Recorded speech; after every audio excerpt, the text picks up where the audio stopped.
United ಆಸ್ಪತ್ರೆ ಸಂಯುಕ್ತಾಶ್ರಯದಲ್ಲಿ ಇವತ್ತು ವೈದ್ಯರ ದಿನಾಚರಣೆ ಹಾಗೂ ಪತ್ರಿಕಾ ದಿನಾಚರಣೆ ಕಾರ್ಯಕ್ರಮ ಆಯೋಜಿಸಲಾಗಿದೆ. ಈ ಕಾರ್ಯಕ್ರಮಕ್ಕೆ ಆಯೋಜಿಸಿದ ಆಮಂತ್ರಿತರಿಗೆ ಸ್ವಾಗತ ಕೋರುತ್ತಾ ಈ ಕಾರ್ಯಕ್ರಮವನ್ನು ಉದ್ಘಾಟಿಸಲು ಆಗಮಿಸಿದಂತಹ ಪೊಲೀಸ್ ಕಮಿಷನರ್ ಆದಂತಹ ಚೇತನ್ ಅವರು ಆಗಮಿಸಿ ನಮ್ಮೆಲ್ಲರಿಗೆ ಚೈತನ್ಯ ತುಂಬಿದ್ದಾರೆ.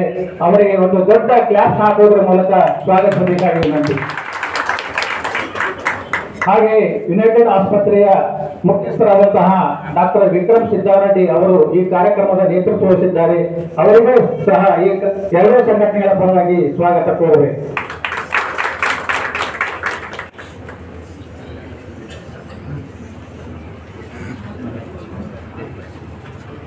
ಹಾಗೆಯೇ ಹೆಚ್ಚುವರಿ ಪೊಲೀಸ್ ವರಿಷ್ಠಾಧಿಕಾರಿಯಾದಂತಹ ಅವರು ಸಹ ವೇದಿಕೆಗೆ ಆಗಮಿಸಬೇಕು. ಸಂಘ ಹಾಗೂ ಯುನೈಟೆಡ್ ಆಸ್ಪತ್ರೆ ಸಂಯುಕ್ತ ಆಶ್ರಯದಲ್ಲಿ ಏರ್ಪಡಿಸಿದ ವೈದ್ಯ ದಿನಾಚರಣೆ ಹಾಗೂ ಪತ್ರಿಕಾ ದಿನಾಚರಣೆ ಕಾರ್ಯಕ್ರಮಕ್ಕೆ ಆಗಮಿಸಿದ ಎಲ್ಲ ಗಣ್ಯಾತಿಗಣ್ಯರಿಗೆ ಮೊದಲು ಸ್ವಾಗತ ಕೋರುತ್ತಾ ಈಗ ಯುನೈಟೆಡ್ ಆಸ್ಪತ್ರೆಯ ಮುಖ್ಯಸ್ಥರಾದಂತಹ ಡಾಕ್ಟರ್ ವಿಕ್ರಮ್ ಸಿದ್ದಾರೆಡ್ಡಿ ಅವರು ಸ್ವಾಗತ ಭಾಷಣ ಮಾಡಲಿದ್ದಾರೆ. ದಿನಾಚರಣೆ ಅಂಗವಾಗಿ ಜುಲೈ 1 ಇವತ್ತು ಈ ಒಂದು ಸಂದರ್ಭದಲ್ಲಿ ಮುಖ್ಯ ಅತಿಥಿಗಳಾಗಿ ಬಂದಿರತಕ್ಕಂಥ ಸನ್ಮಾನ್ಯ ಶ್ರೀ ಚೇತನ್ ಸಾಹೇಬರು, ಪೊಲೀಸ್ ಕಮಿಷನರ್ ಕಲಬುರ್ಗಿ ಅವರೇ, ಅಡಿಷನಲ್ SP ಸಾಹೇಬರೇ ಮತ್ತು ಪತ್ರಕರ್ತರ ಪರವಾಗಿ ವೇದಿಕೆ ಮೇಲೆ ಆಗಿರ್ತಕ್ಕಂಥ ಇಬ್ರಾಹಿಂ ಸಾಹೇಬ್ರೆ ಮತ್ತೆ ಬಂದಿರತಕ್ಕಂಥ ಹಿರಿಯ ಪತ್ರಕರ್ತರು ದೇವಾಯ ಗುರುದಾಸ್ ಸಾಹೇಬ್ರೆ, ಕುಮಾರ್ ಬಡಿಗಿರಿ ಸಾಹೇಬ್ರೆ, ಮಡಿಗೆ ಸಾಹೇಬ್ರೆ ಮತ್ತು ಇನ್ನಿತರ ಎಲ್ಲ ಹಿರಿಯ ಪತ್ರಕರ್ತರಿಗೂ ನಾನು ಈ ಒಂದು ಸಂದರ್ಭದಲ್ಲಿ ಹೃತ್ಪೂರ್ವಕವಾಗಿ ಸ್ವಾಗತವನ್ನು ಕೋರುತ್ತೇನೆ.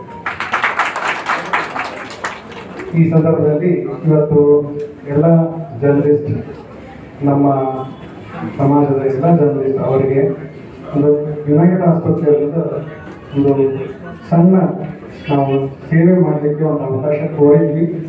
ಅವರು ಒಪ್ಕೊಂಡು ಈ ಸಂದರ್ಭದಲ್ಲಿ ಬಂದಿದ್ದಕ್ಕೆ ನಾನು ತುಂಬ ಹೃದಯದ ಧನ್ಯವಾದಗಳು ಸಲ್ಲಿಸ್ತೇನೆ. ಅದೇ ರೀತಿ ಚೇತನ್ ಸಾಹೇಬರು ಮತ್ತು ಎಂಟೈರ್ ಪೊಲೀಸ್ ಡಿಪಾರ್ಟ್ಮೆಂಟ್ ಅವ್ರಿಗೆ ಈ ಸಂದರ್ಭದಲ್ಲಿ ಧನ್ಯವಾದಗಳನ್ನು ಹೇಳಲಿಕ್ಕೆ ಇಷ್ಟಪಡ್ತೇನೆ. ಯಾಕಂದರೆ ಅವರು ನೀಡಿರ್ತಕ್ಕಂಥ ಒಂದು ಮಾರ್ಗದರ್ಶನ ಮತ್ತು ಪ್ರೋತ್ಸಾಹ ಯಾವತ್ತೂ ನಮಗೆ ಬಹಳ ಸ್ಫೂರ್ತಿ ತುಂಬುವಂಥದ್ದು ಒಂದು ಸೋರ್ಸ್ ಆಗಿದೆ. So trauma related precautions, helmet importance ಇರ್ಬೋದು, ಸೀಟ್ ಬೆಲ್ಟ್ ಇಂಪಾರ್ಟೆನ್ಸ್ ಇರ್ಬೋದು, ಯಾವುದೇ ಒಂದು ತಮ್ಮ ಡಿಪಾರ್ಟ್ಮೆಂಟ್ ಮೂಲಕ ಚೇತನ್ ಸಾಹೇಬರಾಗಲಿ ಎಂಟೈರ್ ಡಿಪಾರ್ಟ್ಮೆಂಟ್ ನೇತೃತ್ವ ಕೊಟ್ಟು ನಮಗೆ ಒಂದು ಇನ್ವಾಲ್ವ್ಮೆಂಟ್ ಮಾಡಿಕೊಡಲಿಕ್ಕೆ ಒಂದು ಅವಕಾಶ ಮಾಡಿಕೊಡೋದಕ್ಕೆ ಮತ್ತೊಂದ್ಸತಿ ಈ ವೇದಿಕೆ ಮೂಲಕ ಧನ್ಯವಾದ ಅವರಿಗೆ ಸಲ್ಲಿಸಲಿಕ್ಕೆ ಇಷ್ಟಪಡ್ತೀನಿ. ಸೊ ಈ ಒಂದು ಸಂದರ್ಭದಲ್ಲಿ ನನ್ನ ಬಂದಿರತಕ್ಕಂಥ ಎಲ್ಲ ಕಲೀಗ್ಸ್, ಎಲ್ಲ ಡಾಕ್ಟರ್ಸ್ಗೆ ಹ್ಯಾಪಿ ಡಾಕ್ಟರ್ಸ್ ಡೇ ಹೇಳ್ತಾ, ಮತ್ತು ಕರ್ನಾಟಕ ಜರ್ನಲಿಸ್ಟ್ ಡೇ ಈ ಸಂದರ್ಭದಲ್ಲಿ ಎಲ್ಲ ಬಂದಿರತಕ್ಕಂಥ ಪತ್ರಕರ್ತರಿಗೆ ಮತ್ತೊಂದ್ಸತಿ ಶುಭ ಕೋರುತ್ತಾ ನಂದು ಮಾತನ್ನು ಮುಗಿಸಲಿಕ್ಕೆ ಮುಖ್ಯಸ್ಥರಾದಂತಹ ಡಾಕ್ಟರ್ ವಿಕ್ರಮ್ ಸಿದ್ದಾರೆಡ್ಡಿ ಅವರು ಎಲ್ಲರನ್ನು ಸ್ವಾಗತಿಸಿದ್ದಾರೆ. ಅವರಿಗೆ ತುಂಬ ಹೃದಯದ ಧನ್ಯವಾದಗಳು.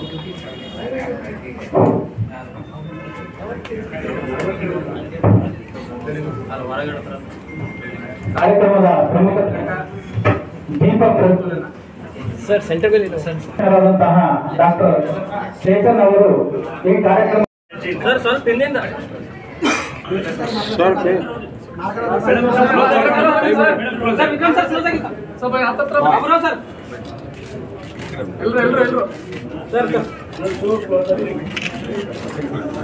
ಒಬ್ರು ದೀಪ ಒಬ್ರು ಹಚ್ಚ್ರಿ.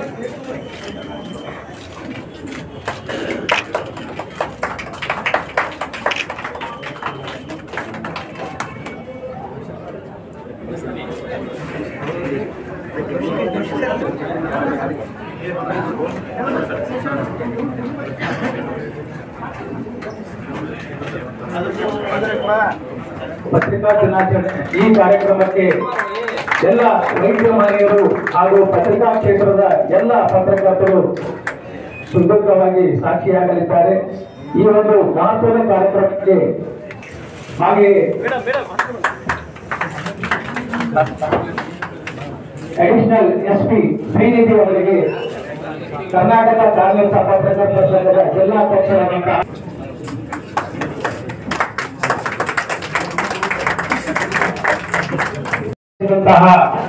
ಪೊಲೀಸ್ ಆಯುಕ್ತರಾದಂತಹ ನಮ್ಮೆಲ್ಲರ ಚೈತನ್ಯ ಸ್ಫೂರ್ತಿ ದಾಯಕ ಚೇತನ್ ಅವರು ಈ ಸಮಾರಂಭವನ್ನು ಉದ್ದೇಶಿಸಿ ಮಾತನಾಡುತ್ತಾರೆ.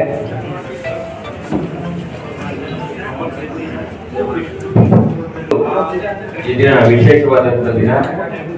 ನಮ್ಮ ಭಾರತೀಯ ವೈದ್ಯರನ್ನ ಅವರ ಸೇವೆಯನ್ನ ಸ್ಮರಣೆಗೋಸ್ಕರ ಡಾಕ್ಟರ್ ಡೇಯನ್ನು ನಾವು ಸೆಲೆಬ್ರೇಟ್ ಮಾಡ್ತೀವಿ. ಅದೇ ರೀತಿಯಾಗಿ ಕರ್ನಾಟಕದ ಪತ್ರಿಕೋದ್ಯಮದಲ್ಲಿ ಮೊದಲನೇ ಪತ್ರಿಕೆ ಬಂದಂತ ದಿನವನ್ನ ನಮ್ಮ ಪತ್ರಿಕಾ ಮಿತ್ರರಿಗೋಸ್ಕರ ಅರ್ಪಿಸಿ ಈ ದಿನ ಪತ್ರಕರ್ತರ ದಿನ ಅಂತ ಕೂಡ ನಾವು ಆಚರಣೆ ಮಾಡ್ತಾ ಇದ್ದೀವಿ. ಹಾಗಾಗಿ ಈ ಆಚರಣೆ ಸಂದರ್ಭದಲ್ಲಿ ವೇದಿಕೆ ಮೇಲೆ ಇರ್ತಕ್ಕಂಥ ಡಾಕ್ಟರ್ ವಿಕ್ರಮ್ ಸುಬ್ಬಾರೆಡ್ಡಿ ಅವರೇ, ನಮ್ಮ ಬಾಬುರಾಮ್ ಹೆಡ್ರಾಮಿ ಅವರೇ ಮತ್ತು ಯುನೈಟೆಡ್ ಹಾಸ್ಪಿಟಲ್ನ ಎಲ್ಲ ಡಾಕ್ಟರ್ಸ್ ಇದ್ದಾರೆ, ನನ್ನ ಎಲ್ಲ ಪತ್ರಕರ್ತರ ಮಿತ್ರರಿದ್ದಾರೆ, ಅಡಿಷನಲ್ SP ಶ್ರೀನಿಧಿ ಅವರಿದ್ದಾರೆ, ಮತ್ತೆ ಈ ಕಾರ್ಯಕ್ರಮಕ್ಕೆ ಬಂದಿರತಕ್ಕಂಥ ಡಾಕ್ಟರ್ಸ್ ಇದ್ದಾರೆ, ಮತ್ತೆ ಜರ್ನಲಿಸ್ಟ್ಗಳಿದ್ದಾರೆ. ಎಲ್ಲರಿಗೂ ಕೂಡ ಮತ್ತೊಮ್ಮೆ ಡಾಕ್ಟರ್ ಡೇ ಮತ್ತು ಪತ್ರಕರ್ತರ ದಿನದ ಶುಭಾಶಯಗಳನ್ನ ಹೇಳೋದಕ್ಕೆ ನಾನು ಇಷ್ಟಪಡ್ತೀನಿ. ಈ ದಿನ ಎಲ್ಲ ಪತ್ರಕರ್ತರಿಗೆ ವಿಶೇಷವಾಗಿ ಯುನೈಟೆಡ್ ಹಾಸ್ಪಿಟಲ್ ವತಿಯಿಂದ ಒಂದು ಸಂಪೂರ್ಣವಾಗಿ ಒಂದು ಮೆಡಿಕಲ್ ಚೆಕಪ್ ಅನ್ನ ಆಯೋಜನೆ ಮಾಡಿದ್ದಾರೆ. ಅದಕ್ಕಾಗಿ ನಾನು ಯುನೈಟೆಡ್ ಹಾಸ್ಪಿಟಲ್ನ ಡಾಕ್ಟರ್ ಸುಬ್ಬಾರೆಡ್ಡಿ ಅವರು ಮತ್ತು ಅವರ ತಂಡಕ್ಕೆ ಅಭಿನಂದನೆಗಳನ್ನ ಹೇಳೋದಕ್ಕೆ ಇಷ್ಟಪಡ್ತೀನಿ. ನಾವಿವತ್ತು ಪತ್ರಿಕಾ ದಿನಾಚರಣೆಯನ್ನ ಪತ್ರಕರ್ತರ ದಿನವನ್ನ ಆಚರಣೆ ಮಾಡ್ತಾ ಇದ್ದೀವಿ. ಆದ್ರೆ ಆ ಕೆಲಸದಲ್ಲಿ ಇರ್ತಕ್ಕಂಥ ಚಾಲೆಂಜ್ ಗಳನ್ನು ಕೂಡ ನಾವು ನೋಡ್ಬೇಕಾಗುತ್ತೆ. ಪತ್ರಕರ್ತರಿಗೆ ಎರಡು ರೀತಿ ಚಾಲೆಂಜ್ ಇದೆ. ಒಂದು, ಈಗ ಏನು ಇಂಟರ್ನೆಟ್ ಬಂದಿದೆ, ಆರ್ಟಿಫಿಷಿಯಲ್ ಇಂಟೆಲಿಜೆನ್ಸ್ ಬಂದಿದೆ, ಈ ಯುಗದಲ್ಲಿ ವಿಷಯವನ್ನ ಪತ್ರಕರ್ತರಾಗಿ ನೀವು ವಿಷಯಗಳನ್ನ ತಿಳಿಸ್ತಕ್ಕಂಥದ್ದು ಎಷ್ಟು ವೇಗವಾಗಿ, ವೇಗದ ಜೊತೆಗೆ ಎಷ್ಟು ಸರಿಯಾದ ಮಾಹಿತಿಯನ್ನ ತಲುಪಿಸ್ತೀರಾ ಅನ್ನೋದು ಕೂಡ ನಿಮ್ಗೆ ಒಂದು ಚಾಲೆಂಜ್ ಆಗಿದೆ. ಯಾಕಂದ್ರೆ ಇತ್ತೀಚಿನ ದಿನಗಳಲ್ಲಿ ನೀವಲ್ಲದೆ ಪತ್ರಕರ್ತರ ಮಿತ್ರರಲ್ಲದೆ ಬಹಳ ಜನಗಳು ವಿಷಯಗಳನ್ನ ಸೋಷಿಯಲ್ ಮೀಡಿಯಾ ಮುಖಾಂತರ ಬೇರೆಯವರಿಗೆ ತಲುಪಿಸ್ತಾರೆ. ಆದ್ರೆ ಆ ವಿಷಯದಲ್ಲಿ ನಿಜ ಇದೆಯೋ ಸುಳ್ಳಿದೆಯೋ ಅದು ಕೂಡ ಬಹಳ ಮುಖ್ಯ ಆಗುತ್ತೆ. ಹಾಗಾಗಿ ನೀವು ಸರಿಯಾದ ಒಂದು ವಿಷಯವನ್ನ ಬೇಗ ತಲುಪತಕ್ಕಂತ ಒಂದು ಸಂದಿಗ್ಧ ಪರಿಸ್ಥಿತಿನಲ್ಲಿ ನೀವು ಇವತ್ತು ಸಿಗಾಕೊಂಡಿದ್ದೀರ. ಬೇಗ ತಲುಪಬೇಕು ಅಂತ ಹೋದಾಗ ಕೆಲವು ನ್ಯೂನತೆಗಳು ಬರ್ಬೋದು, ಆದ್ರೆ ಆ ನ್ಯೂನತೆಗಳನ್ನ ಮೀರಿ ನೀವು ಕೆಲಸ ಮಾಡ್ಬೇಕಾಗುತ್ತೆ. ಯಾಕಂದ್ರೆ ಸೋಷಿಯಲ್ ಮೀಡಿಯಾದಲ್ಲಿ ಏನಾರ ಒಂದು ಇನ್ಸಿಡೆಂಟ್ ಆಯ್ತು ಅಂದ್ರೆ ವಿಡಿಯೋ ಮಾಡ್ಬಿಟ್ಟು ನಿಮ್ಗಿಂತ ಮುಂಚೆ ಎಲ್ಲರೂ ಕೂಡ ತಲುಪಿಸ್ಬಿಟ್ಟಿರ್ತಾರೆ. ಆ ವಿಷಯನ ನಂಬಬೇಕೋ ಇಲ್ವೋ ಅನ್ನೋದು ದೊಡ್ಡ ಪ್ರಾಬ್ಲಮ್. ನಾವು ಪೊಲೀಸ್ ಆಗಿರೋದ್ರಿಂದ ನಮಗೆ ಇನ್ನೂ ಜಾಸ್ತಿ ಪ್ರಾಬ್ಲಮ್. ಯಾಕಂದ್ರೆ ಅಂತ ವಿಷಯಗಳು ಸಾಕಷ್ಟು ಲಾಂಡ್ ಆರ್ಡರ್ ಪ್ರಾಬ್ಲಮ್ ಗಳನ್ನ ಕ್ರಿಯೇಟ್ ಮಾಡ್ತದೆ. ಅದಲ್ಲದೆ ಒಂದು ಸರಿಯಾದ ವಿಷಯವನ್ನ ತಲುಪಿಸಿದ್ರೆ ಒಂದು ಸರಿಯಾದ ಸಮಾಜ ನಿರ್ಮಾಣ ಆಗುತ್ತೆ. ಯಾಕಂದ್ರೆ ತಪ್ಪು ವಿಷಯಗಳನ್ನ ಯಾರ್ಯಾರು ತಲುಪಿಸ್ತಾರೆ, ಆ ವಿಷಯಗಳಿಂದ ಸಮಾಜದಲ್ಲಿ ಅಶಾಂತಿ ಉಂಟಾಗ್ಬೋದು, ಅಥವಾ ಒಂದು ತಪ್ಪು ನ್ಯೂಸ್ ಹೋಗಿ ಸಾರ್ವಜನಿಕರಿಗೆ ತಪ್ಪು ಮಾಹಿತಿ ಹೋಗ್ಬೋದು. ಆದ್ರೆ ನೀವು ಪತ್ರಕರ್ತರು ತಲುಪತಕ್ಕಂತ ಮಾಹಿತಿ ಸರಿಯಾಗಿರುತ್ತೆ ಅಂತ ಹೇಳಿ ನಾವೆಲ್ಲರೂ ಕೂಡ ನಂಬ್ತೀವಿ. ಆ ಮಾಹಿತಿಯನ್ನ ತಾವು ತಲುಪಿಸ್ತಕ್ಕಂಥ ಜವಾಬ್ದಾರಿ ನಿಮ್ಗೆ ಹೆಚ್ಚಾಗಿದೆ. ಯಾಕಂದ್ರೆ ಅಷ್ಟು ಫಾಸ್ಟ್ ಆಗಿ ತಲುಪ ಬರ್ದಲ್ಲಿ ನೀವು ಎಲ್ಲೋ ತಪ್ಪು ಮಾಡ್ತೀರ ಅನ್ನೋ ಒಂದು ಭಯ ನಿಮ್ಗೂ ಇರುತ್ತೆ. ಆದ್ರೆ ಬೇಗ ತಲುಪಬೇಕು ಅನ್ನೋ ಒಂದು ಜವಾಬ್ದಾರಿ ಕೂಡ ನೀವಿರುತ್ತೆ. ಅದು ಒಂದು ನೀವು ಈ ಘಟ್ಟದಲ್ಲಿ ಇರ್ತಕ್ಕಂಥ ಪ್ರಾಬ್ಲಮ್ ಫೇಸ್ ಮಾಡ್ತಿರ್ತಕ್ಕಂಥದ್ದು. ಎರಡನೇದು, ಸಾಕಷ್ಟು ಜರ್ನಲಿಸ್ಟ್ಗಳು ನಾವು ಏನ್ ಹೇಳ್ತೀವಿ, ಅವರ ಆರೋಗ್ಯದ ಸಮಸ್ಯೆ ಮತ್ತು ಅವರ ವೃತ್ತಿ ಜೀವನದಲ್ಲಿ ನಡೆಸತಕ್ಕಂಥ ತೊಂದರೆಗಳು. ನಾನು ಮೊನ್ನೆ ಒಂದು ಫಿಲಂ ಆಕ್ಟರ್ ಒಂದು ಕವರೇಜ್ ಮಾಡೋದಕ್ಕೆ ನಮ್ಮ ಮೀಡಿಯಾ ಒಬ್ರು ಕ್ಯಾಮ್ರಾಮ್ಯಾನ್ ಹೋಗ್ತಾ ಇದ್ರು. ಅದು ಸೋಷಿಯಲ್ ಮೀಡಿಯಾದಲ್ಲೆಲ್ಲ ಬಹಳ ವೈರಲ್ ಆಗಿದೆ. ಪಾಪ ಅವರು ಕ್ಯಾಮ್ರಾಮ್ಯಾನ್ ಅದನ್ನ ಕವರ್ ಮಾಡೋದಕ್ಕೆ ಹೋಗಿ ನನ್ನನ್ಸಿಗೆ ಒಂದು ಸ್ವಲ್ಪದಲ್ಲಿ ಅವ್ರ ಪ್ರಾಣಾಪಾಯದಿಂದ ಬಚಾವಾಗಿತ್ತು. ನಾವೆಲ್ಲರೂ ಕೂಡ ನೋಡಿದ್ರು. ಆ ಕ್ಯಾಮ್ರಾಮ್ಯಾನ್ಗೆ ಗಾಡಿ ತಗೋತು ಕೆಳಗಡೆ ಬಿದ್ದು ಬಸ್ ಹರಿಬೇಕಾಗಿತ್ತು. ಈ ರೀತಿ ತೊಂದರೆಗಳಲ್ಲಿ ಕೂಡ ನೀವು ಮಳೆ, ಗಾಳಿ, ಬಿಸಿಲು ಏನೇ ಇದ್ರೂ ಕೂಡ ನೀವು ಕವರ್ ಮಾಡ್ಬೇಕಾಗುತ್ತೆ. ನೀವು ಅಲ್ಲಿರ್ತೀರಾ, ಆ ವಿಷಯಗಳನ್ನ ಕವರ್ ಮಾಡ್ತೀರಾ. ಆ ಸಂದರ್ಭದಲ್ಲಿ ನಿಮ್ಮ ಆರೋಗ್ಯದ ಮೇಲೆ ಪರಿಣಾಮ ಬೀರ್ತಕ್ಕಂಥದ್ರ ಬಗ್ಗೆ ಕೂಡ ನಾವು ಗಮನ ಹರಿಸಬೇಕಾಗುತ್ತೆ. ಯಾಕಂದ್ರೆ ನಮ್ಮ ಹಿರಿಯ ಪತ್ರಕರ್ತರು ಹೇಳ್ತಾ ಇದ್ರು, ನಾನು ಆರೋಗ್ಯವಾಗಿದ್ದೀನಿ ಅಂತ. ಆಗ ಅನ್ನಿಸ್ತು, ಸಾಕಷ್ಟು ಸಂದರ್ಭದಲ್ಲಿ ನಾವು ನೋಡ್ತಾ ಇರ್ತೀವಿ, ಯಾರೋ ಕೆಲವು ಮೀಡಿಯಾ ಫ್ರೆಂಡ್ಸ್ ಗಳು ಎಲ್ಲ 40-42 ಇಯರ್ಸ್ ಏಜ್ ಅಲ್ಲಿ ಅವರು ಪಾಪ BP ಇರ್ಬೋದು, ಶುಗರ್ ಇರ್ಬೋದು, ಪ್ರಾಪರ್ ಆಗಿ ಚೆಕ್ ಮಾಡ್ಕೊಂಡಲೇ ಆ ಆರೋಗ್ಯದಲ್ಲಿ ವ್ಯತ್ಯಾಸ ಮಾಡ್ಕೊಂಡು ತೊಂದರೆ ನೋಡ್ತಾ ಇರ್ತೀವಿ. ಇಂಥ ಸಂದರ್ಭದಲ್ಲಿ ಇವತ್ತು ಈ ದಿನ ಯುನೈಟೆಡ್ ಹಾಸ್ಪಿಟಲ್ನವರು ಒಂದು ನಿಮ್ಮೆಲ್ಲರಿಗೂ ಕೂಡ ಒಂದು ಮೆಡಿಕಲ್ ಚೆಕಪ್ ಅನ್ನ ಆಯೋಜನೆ ಮಾಡಿದ್ರೆ ಅದನ್ನೆಲ್ಲರೂ ಕೂಡ ಸಂಪೂರ್ಣವಾಗಿ ಬಳಸ್ಕೊಂಡು ತಮ್ಮ ಆರೋಗ್ಯದ ಬಗ್ಗೆನೂ ಕೂಡ ತಾವು ಕೆಲಸದ ಜೊತೆಗೆ ವೃತ್ತಿ ಜೀವನದ ಜೊತೆಗೆ ಆರೋಗ್ಯದ ಬಗ್ಗೆನೂ ಕೂಡ ತಾವು ಗಮನ ಹರಿಸಿ ಅಂತ ನಾನು ಈ ಸಂದರ್ಭದಲ್ಲಿ ಹೇಳಲಿಕ್ಕೆ ಇಷ್ಟಪಡ್ತೀನಿ. ಮತ್ತು ಇವತ್ತು ನಮ್ಮ ಡಾಕ್ಟರ್ ಡೇ ಕೂಡ ನಮ್ಮ ಭಾರತದಲ್ಲಿ ಇರ್ತಕ್ಕಂಥ ವೈದ್ಯರ ಸೇವೆಯನ್ನ ಜ್ಞಾಪಕಗೊಳ್ಳೋದಕ್ಕೋಸ್ಕರ ನಮ್ಮ ಕೇಂದ್ರ ಸರ್ಕಾರ ಐ ಥಿಂಕ್ 1991 ಅಲ್ಲಿ ನಮ್ಮ BC ರಾಯ್ ಅವರು ಜ್ಞಾಪಕಾರ್ಥವಾಗಿ ಇವತ್ತು ಡಾಕ್ಟರ್ ಡೇನ ಮಾಡ್ತಿರ್ತೀವಿ. ಡಾಕ್ಟರ್ ಜಾಬ್ ಕೂಡ ಇವತ್ತು ಬಹಳ ಚಾಲೆಂಜಿಂಗ್ ಆಗಿದೆ. ಮುಂಚೆ ಏನಿತ್ತು ಇವೆಲ್ಲ ಡಾಕ್ಟರ್ ಜಾಬ್ ಯಾಕೆ ಚಾಲೆಂಜಿಂಗ್ ಆಗಿದೆ ಅಂದ್ರೆ ಸೋಷಿಯಲ್ ಮೀಡಿಯಾದಿಂದ ಚಾಲೆಂಜಿಂಗ್ ಆಗಿದೆ. ತಾವೇನ್ ಪ್ರಿಸ್ಕ್ರಿಪ್ಷನ್ ಕೊಟ್ರೆ ಅದನ್ನ ಈಗ ಎಲ್ಲರೂ ಕೂಡ ಮತ್ತೆ ಚೆಕ್ ಮಾಡ್ತಾರೆ, ಯಾಕೆ ಇದು ಇದ್ರಲ್ಲಿ ಒಂಥರ ಬರ್ತಿದೆಯಲ್ಲ ಅಂತ ಅವರೇ ಡಾಕ್ಟರ್ಸ್ ಆಗಂತ ಪರಿಸ್ಥಿತಿನೂ ಕೂಡ ಬಹಳ ಜಾಸ್ತಿ ಆಗುತ್ತಿದೆ. ಹಾಗಾಗಿ ನಿಮ್ಮ ಕೆಲಸನೂ ಕೂಡ ಚಾಲೆಂಜ್ ಆಗಿದೆ. ಮತ್ತೆ ನಿಮ್ಗೆ ಬರ್ತಕ್ಕಂತ ಸಂದರ್ಭದಲ್ಲಿ ಅವರು ಬೇರೆ ಕಡೆ ಟ್ರೀಟ್ಮೆಂಟ್ ತಗೊಂಡಿರ್ತಾರೆ ಅಥವಾ ಯಾವುದೇ ಸೆಲ್ಫ್ ಟ್ರೀಟ್ಮೆಂಟ್ ಗಳು ತಗೊಂಡಿರ್ತಾರೆ, ಅಂತವನ್ನೆಲ್ಲ ನೀವು ಕರೆಕ್ಟ್ ಆಗಿ ಟ್ರೀಟ್ಮೆಂಟ್ ಕೊಟ್ಟು ಇದು ಮಾಡಬೇಕಾಗತ್ತೆ. ಸಾಕಷ್ಟು ಸಂದರ್ಭದಲ್ಲಿ ನಾವು ಯಾರೇ ರೋಗಿಗಳಾಗಿರ್ಬೋದು ಅಥವಾ ರೋಗಿಯ ಕುಟುಂಬದವರು ಡಾಕ್ಟರ್ಸ್ ನ ದೇವರ ರೂಪದಲ್ಲಿ ನೋಡ್ತೀವಿ. ನಾವು ಡಾಕ್ಟರ್ಸ್ ಅಂದ್ರೆ ಬರೀ ವೈದ್ಯರು ಒಂದು ಪ್ರೊಫೆಷನಲಿಸಮ್ ಅಂತ ನೋಡೋದಿಲ್ಲ, ಅವರು ಒಂದು ಡಾಕ್ಟರ್ಸ್ ವೃತ್ತಿ ಅಂತ ನೋಡೋದಿಲ್ಲ, ಸೇವೆ ಅಂತ ನೋಡ್ತೀವಿ. ಆ ಸೇವಾ ಮನೋಭಾವ ಡಾಕ್ಟರ್ಸ್ ಗಳಲ್ಲಿ ಬಂದ್ರೆ ಇನ್ನೂ ಕೂಡ ಹೆಚ್ಚಿನ ಅನುಕೂಲ ಆಗುತ್ತೆ. ಯಾಕಂತಂದ್ರೆ ಯಾರೇ ಒಬ್ರು ಪೇಷಂಟ್ ಬಂದ್ರೆ ನಾವು ದುಡ್ಡು ಕೊಡ್ತೀವಿ ಸೇವೆ ಕೊಡಿ ಅಂತ ಯಾರು ಬರೋದಿಲ್ಲ, ಸೇವೆ ಚೆನ್ನಾಗಿದ್ರೆ ಮಾತ್ರ ಬರ್ತಾರೆ. ಹಾಗಾಗಿ ಅಂತ ಒಂದು ಕೆಲಸವನ್ನ ನಮ್ಮ ಎಲ್ಲಾ ಡಾಕ್ಟರ್ಸ್ ಗಳು ಮಾಡ್ತಾ ಇದ್ದಾರೆ. ಅದು ಗೌರ್ಮೆಂಟ್ ಅಲ್ಲಿ ಇರ್ಬೋದು, ಪ್ರೈವೇಟ್ ಅಲ್ಲಿ ಇರ್ಬೋದು. ಆ ಎಲ್ಲ ಏನು ಅವ್ರಿಗೆ ಚಾಲೆಂಜಸ್ ಎಲ್ಲ ಇದೆ ಅದನ್ನೆಲ್ಲ ಮೀರಿ ಮಾಡ್ತಾ ಇದ್ದಾರೆ. ಅವರೆಲ್ಲರಿಗೂ ಕೂಡ ನಾನು ಇವತ್ತು ವೈದ್ಯಕೀಯ ದಿನದಂದು ಅವ್ರಿಗೆ ಮತ್ತೊಮ್ಮೆ ನಾನು ಅಭಿನಂದನೆಗಳನ್ನ ಹೇಳ್ತೀನಿ. ಅವ್ರು ಏನು ಸೇವೆಯನ್ನ ಸಲ್ಲಿಸಿದ್ದಾರೆ ನಾನು ಆಗ್ಲೇ ಹೇಳಿದೆ, ನಾವಂತೂ ಡಾಕ್ಟರ್ಸ್ ಅಂದ್ರೆ ಇನ್ನೊಬ್ರು ದೇವರು ಅಂತ ನೋಡ್ತೀವಿ. ಅಂತ ಒಂದು ಏನೋ ಒಂದು ಸಮಾಜದಲ್ಲಿ ಒಂದು ಒಳ್ಳೆ ಇಂಪಾರ್ಟೆಂಟ್ ಸ್ಥಾನದಲ್ಲಿ ಇದ್ದಾರೆ. ಒಬ್ರು ಲೈಫ್ ಟ್ರೈನಿಂಗ್, ಒಬ್ರು ಜೀವನವನ್ನ ಉಳಿಸೋಕ್ಕಂತ ಶಕ್ತಿ ಡಾಕ್ಟರ್ ಸಿಕ್ಬಿಟ್ರೆ ಯಾವ್ದು ಇರೋದಿಲ್ಲ, ಯಾರು ಬೇರೆ ಯಾರು ಇರೋದಿಲ್ಲ. ಅಂತ ಒಂದು ಜವಾಬ್ದಾರಿ ಮತ್ತು ಅಂತ ಒಂದು ರೆಸ್ಪಾನ್ಸಿಬಲ್ ಪ್ರೊಫೆಷನಲ್ ಡ್ಯೂಟೀಸ್ ಅವ್ರು ಮಾಡ್ತಾ ಇರ್ತಾರೆ. ಅಂತ ಸಂದರ್ಭದಲ್ಲಿ ಅವ್ರಿಗೆ ಬೇರೆ ಎಲ್ಲಾರು ಕೂಡ ನಾವು ಅವ್ರಿಗೆ ಸಹಾಯವನ್ನ ಕೊಡ್ಬೇಕಾಗುತ್ತೆ. ಅವ್ರದ್ದೇನಾದ್ರೂ ಒಂದು ಸಣ್ಣ ಪುಟ್ಟ ಇದು ಬಂದ್ರೆ ತಪ್ಪು ಮಾಹಿತಿಯನ್ನು ಇರ್ತಕ್ಕಂಥದ್ದು, ಆ ರೀತಿಯಾಗಿ ಅವ್ರಿಗೆ ಜಾಸ್ತಿ ಪ್ರೆಷರೈಸ್ ಮಾಡಬಾರ್ದು. ಈಗಿನ ಡಾಕ್ಟರ್ಸ್ ಗಳಿಗೆ ಮೇನ್ ಪ್ರಾಬ್ಲಮ್ ಅಂತಂದ್ರೆ ಯಾರು ಎಸ್ಪೆಷಲಿ ಪ್ರೆಷರ್ ಅಲ್ಲಿ ಕೆಲಸ ಮಾಡೋದಕ್ಕೆ ಅವಕಾಶ ಮಾಡಿಕೊಡ್ಬಾರ್ದು. ಅವರ ವೃತ್ತಿ ಜೀವನದಲ್ಲಿ ಅವ್ರು ಏನ್ ಓದಿರ್ತಾರೆ ಅದನ್ನ ಪ್ರಾಪರ್ ಆಗಿ ಪೇಷಂಟ್ಗೆ ಟ್ರೀಟ್ಮೆಂಟ್ ಕೊಡೋದಕ್ಕೆ ಉಪಯೋಗ ಮಾಡುವಂತ ಒಂದು ಅವಕಾಶವನ್ನ ಸಾರ್ವಜನಿಕರು ಮಾಡ್ಕೊಡ್ಬೇಕು ಅಂತ ನಾನು ಈ ಸಂದರ್ಭದಲ್ಲಿ ಹೇಳ್ತಾ, ಇವತ್ತು ಒಂದು ಒಳ್ಳೆ ಕಾರ್ಯಕ್ರಮಕ್ಕೆ ನಾನು ಇಲ್ಲಿ ಬಂದಿದ್ದೀನಿ ಅಂತ ನನಗೆ ಬಹಳ ಸಂತೋಷ ಆಗ್ತಾ ಇದೆ. ಹಾಗಾಗಿ ಮತ್ತೊಮ್ಮೆ ಎಲ್ರಿಗೂ ಕೂಡ ಈ ಜರ್ನಲಿಸ್ಟ್ ಡೇ, ಪತ್ರಕರ್ತರ ದಿನದ ಶುಭಾಶಯಗಳನ್ನ ಹೇಳ್ತಾ, ಮತ್ತೊಮ್ಮೆ ಡಾಕ್ಟರ್ ಡೇ ಶುಭಾಶಯಗಳನ್ನ ಹೇಳ್ತಾ, ಮುಖ್ಯವಾಗಿ ಇವತ್ತು ಯುನೈಟೆಡ್ ಹಾಸ್ಪಿಟಲ್ ಅವರು ಇಂಥ ಒಂದು ಒಳ್ಳೆ ಕಾರ್ಯಕ್ರಮವನ್ನ ಮಾಡಿದರೆ ಅವ್ರಿಗೂ ಕೂಡ ಡಾಕ್ಟರ್ ವಿಕ್ರಮ್ ಸುಬ್ಬಾರೆಡ್ಡಿ ಅವರು ಮತ್ತು ಅವರ ತಂಡದವರಿಗೆ ಎಲ್ಲಾ ಡಾಕ್ಟರ್ಸ್ ಗಳು ನಾನು ಮೋಸ್ಟ್ಲಿ ನಾನು ಬಹಳ ಸಲ ಅವ್ರನ್ನ ಭೇಟಿ ಮಾಡಿದ್ದೀನಿ, ನಾನು ಅವ್ರ ಜೊತೆ ಟ್ರೀಟ್ಮೆಂಟ್ ತಗೊಂಡಿದ್ದೀನಿ. ಅವ್ರಿಗೆ ಎಲ್ಲರಿಗೂ ಕೂಡ ಮತ್ತೊಮ್ಮೆ ಶುಭಾಶಯಗಳನ್ನ ಹೇಳ್ತಾ, ಅಭಿನಂದನೆಗಳನ್ನ ಹೇಳ್ತಾ ನಾನು ಮಾತು ಮುಗಿಸ್ತೀನಿ. ಜೈ ಹಿಂದ್, ಜೈ ಕರ್ನಾಟಕ. ನಾನು ಮಾತು ಮಾತಾಡುವುದೇನಿಲ್ಲ. ವೈದ್ಯರ ದಿನಗಳು ದಿನ ಮತ್ತು ಪತ್ರಕರ್ತರ ದಿನದಲ್ಲಿ ಒಳ್ಳೆಯ ಕಾರ್ಯಕ್ರಮ, ಆರೋಗ್ಯದ ತಪಾಸಣಾ ಕಾರ್ಯಕ್ರಮ ನಡೀತಾ ಇದೆ ಮತ್ತು ಅದಕ್ಕೆ ತಮ್ಮೆಲ್ಲರ ಸಹಕಾರ ಮತ್ತು ವೈದ್ಯರಿಗೆ ಈ ಕಾರ್ಯಕ್ರಮಕ್ಕೆ ಭಾಗಿಯಾಗಿರೋದು ನನಗೆ ಬಹಳ ಸಂತೋಷ ಇದೆ. ಎಲ್ಲರಿಗೂ ಒಳ್ಳೆಯದಾಗಲಿ ಅಂತ ಮೊದಲನೇದಾಗಿ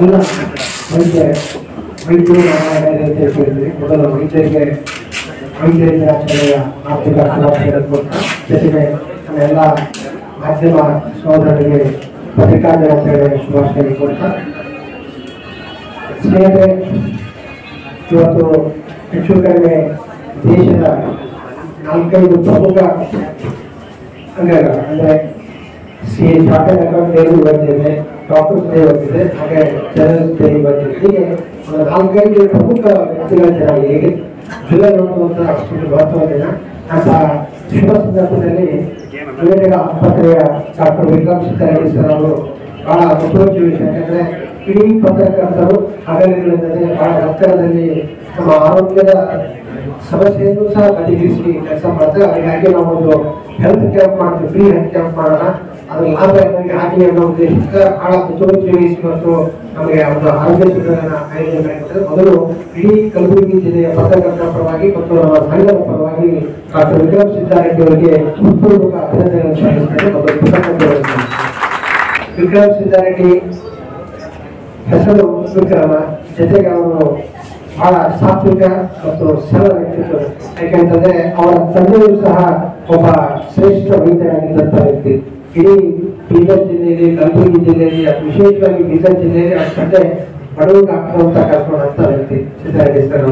ಅಂತ ಶ್ರೇಷ್ಠ ಸಂತಾನ ಇರತಕ್ಕಂಥ ವಿಕ್ರಮ್ ಸಿದ್ದಾರೆಡ್ಡಿ ಅವರು ಬಹಳ ಸಮಾಜವಾಗಿ, ಬರೀ ನಾವು ವೈದ್ಯರು ಅಂತಂದ್ರೆ ಬರೀ ವೃತ್ತಿ ಅಷ್ಟೇ ಅಲ್ಲ, ನಮ್ಮ ವೃತ್ತಿಯ ಜೊತೆಗೆ ಸಮಾಜದ ಬದ್ಧತೆ ಕಮಿಟ್ಮೆಂಟ್ ಅನ್ನ ಇಟ್ಕೊಂಡು ನಾವು ಕೆಲಸ ಮಾಡ್ತೀವಿ ಅನ್ನೋದನ್ನ ವಿಕ್ರಮ್ ಸಿದ್ದಾರೆಡ್ಡಿ ಅವರು ಬಹಳ ಅನೇಕ ಸಲ ಸಾಬೀತುಪಡಿಸಿದ್ದಾರೆ. ಅದರ ಜೊತೆಗೆ ಮತ್ತೊಮ್ಮೆ ಇಂತಹ ಶುಭ ಸಂದರ್ಭದಲ್ಲಿ ಒಂದು ನಮ್ಮ ಜರ್ನಲಿಸ್ಟ್ಗೋಸ್ಕರ ಹೆಲ್ತ್ ಕ್ಯಾಂಪ್ ಮಾಡೋ ಮೂಲಕ ಮತ್ತಷ್ಟು ಅಂದ್ರೆ ಈ ನಮ್ಮ ಜರ್ನಲಿಸ್ಟ್ ವೆಲ್ಫೇರ್ಗೂ ಸಹ ಅವರು ಅನೇಕ ಕಾಂಟ್ರಿಬ್ಯೂಷನ್ಗಳನ್ನ ಮಾಡಿದ್ದಾರೆ.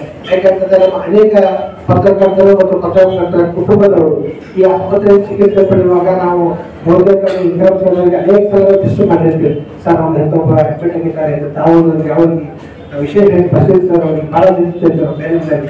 ಯಾಕಂತಂದ್ರೆ ನಮ್ಮ ಸಮುದಾಯ, ಜರ್ನಲಿಸ್ಟ್ ಸಮುದಾಯದ ಅನೇಕ ಆರೋಗ್ಯ ಸಮಸ್ಯೆಗಳಿಗೆ ಅನೇಕ ಸಲ ಸ್ಪಂದನೆ ಮಾಡುವ ಮೂಲಕ ನಮ್ಮ ಜೊತೆಗೆ ಹೋಗಿದ್ದಾರೆ. ಆ ಕಾರಣಕ್ಕಾಗಿ ನಾವು ಅವರಿಗೆ ನಮ್ಮ ಸಂಘದ ಪರವಾಗಿ ಋಣಿಯಾಗಿರ್ತೀವಿ ನಾವು. ಅದ್ರ ಜೊತೆಗೆ ಇವತ್ತು ಡಾಕ್ಟರ್ಸ್ ಡೇ ಅಂದರೆ ವೈದ್ಯ ಬರೀ ಡಾಕ್ಟರ್ ಅಷ್ಟೇ ಅಲ್ಲ, ಒಬ್ಬ ದೇವರ ಸ್ವರೂಪ ಅಂತ ಇತರ ಚೇತರಿಸಿದ್ದಾರೆ. ಅಂತಹ ದೇವರ ಸ್ವರೂಪ ಅಂತ ವೈದ್ಯರನ್ನ ನಾವು ಗೌರವಿಸುತ್ತಾ ಅವರೆಲ್ಲರಿಗೂ ಮತ್ತೊಮ್ಮೆ ಅಭಿನಂದಿಸುತ್ತೆ. ಎಲ್ಲರಿಗೂ ಪತ್ರಿಕಾ ದಿನಾಚರಣೆ ಮತ್ತು ವೈದ್ಯ ದಿನಾಚರಣೆ ಶುಭಾಶಯಗಳನ್ನು ಕೊಡ್ತೇನೆ. ಜೈ ಹಿಂದ್, ಜೈ ಕರ್ನಾಟಕ.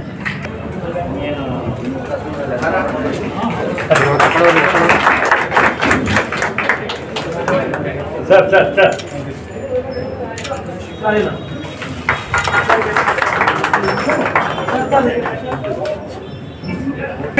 ಸೈಡ್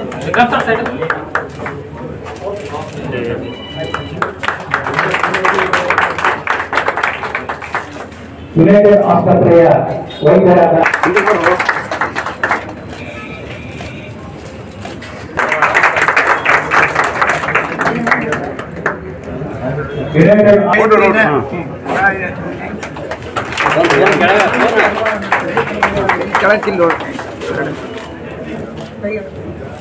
ಯುನೈಟೆಡ್ ಆಸ್ಪತ್ರೆಯ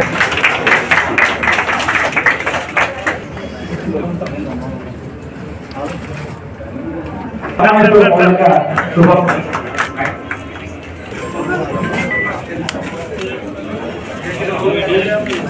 ಆಗಮಿಸಿ ಡಾಕ್ಟರ್ ವಿಕ್ರಮ್ ಸಿದ್ದಾರೆಡ್ಡಿ ಅವರಿಂದ ಸನ್ಮಾನಗೊಳ್ಳಬೇಕಾಗಿ ವಿನಂತಿ.